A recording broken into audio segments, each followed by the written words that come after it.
Hey guys, George at SoundTraxx here. This week we wanted to do a quick little feature video about what's called Dynamic Digital Exhaust, or DDE. What is that? Well, let's find out. Let's get started.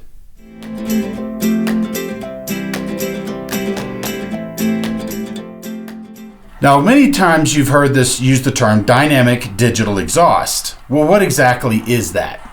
Well, the term Dynamic Digital Exhaust, dynamic of course means changing or active, and of course digital exhaust refers to the sounds that you hear out of your SoundTraxx Tsunami 2 or the Blunami decoder.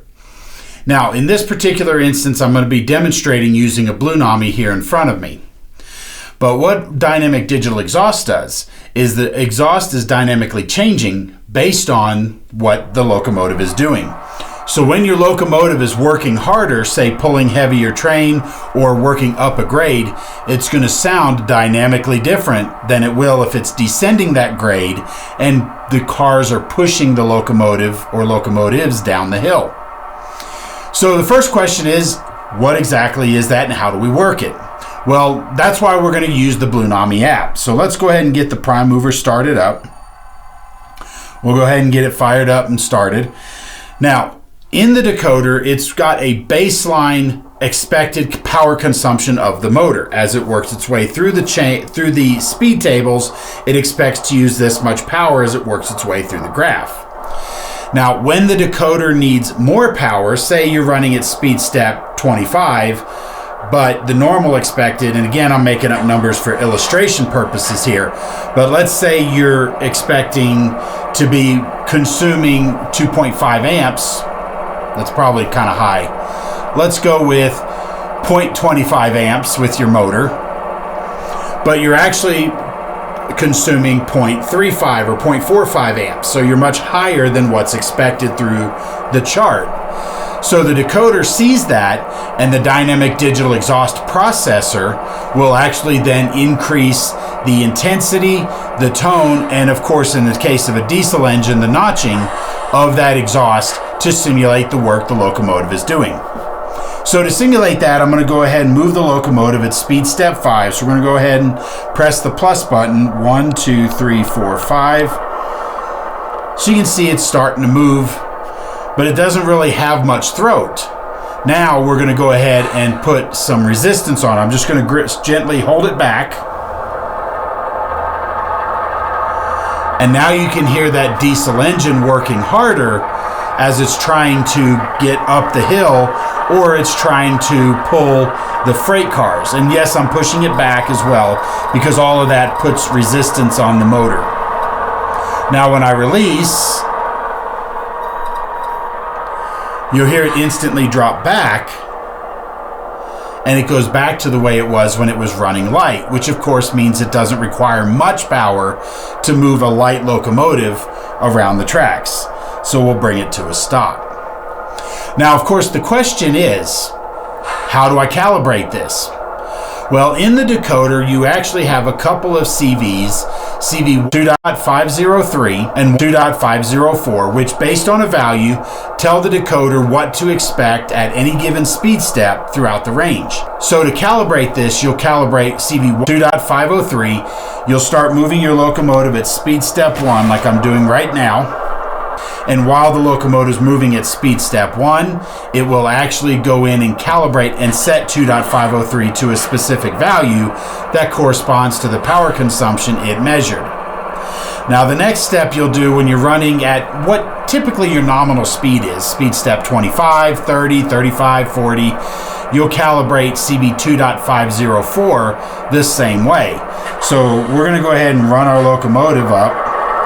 And of course you can hear as the momentum is kicked in, you can hear the diesel engine running. But you want to get it running at your nominal speed. And then you'll go in and you'll program, oops, I just knocked it off the track. So then you'll program CV 2.504 to a value of 255 without any pressure on the locomotive. I only have a short piece of track here. And then once you calibrate it, then you can go ahead and stop the locomotive. And then the last one is 2.512, which will then determine the sensitivity and how reactive the decoder is going to be to those changes. Now, as you can see, I've already calibrated this particular locomotive. So I'm not actually going to do the CVs by itself, but I am going to show you how easy it is to enable in the app. So to start this, I am going to move the locomotive over here for a moment. And with the screenshot, we're going to go to our settings, and you can see DDE there towards the bottom. We're going to go ahead and press that, and this says begin calibration. Now, in full disclosure, I've only got an 8-foot table, so if I grab the locomotive before it hits the end of the table, that's just me making sure it doesn't run off the end of the table. This is my model after all. The app is going to move the locomotive at speed step 1. It's going to take away the momentum values that I've pre-programmed into this, and then it's going to interrogate. Then it's going to run it at speed step, I believe it's 30, run it for a short period of time, calibrate it, bring it to a stop, and then reflash in the momentum values that I had. Because if you calibrate this and it's not actually at the speed that you desire, then the calibration will be off because it's not running at the speed that you're telling it to run. So the power consumption may be off. So to do this, again, I'm just going to push this back a little bit. All right, so I'm at the beginning of my piece of track here. Now I'm going to press begin calibration. So it's moving at speed step 1, as you can see on the other camera. Now it's moving for a short period of time. And there it's done. So now it's gone through and it restores the value in CV3 and 4. Now it will also set a nominal value into CV 2.512, and to show you where that is, we're going to go to CV settings, we're going to go to CV page 2, we're going to scroll to the bottom. You can see that it sets it at a nominal value of 25. That's typically what I use for most of my diesels. If you're doing this with steam, I recommend a much higher sensitivity, because if you've ever been inside the cab of a steam engine, the engineer's constantly fiddling with the throttle, the Johnson bar, as he's running that engine, so that chuff is going to change pretty regularly.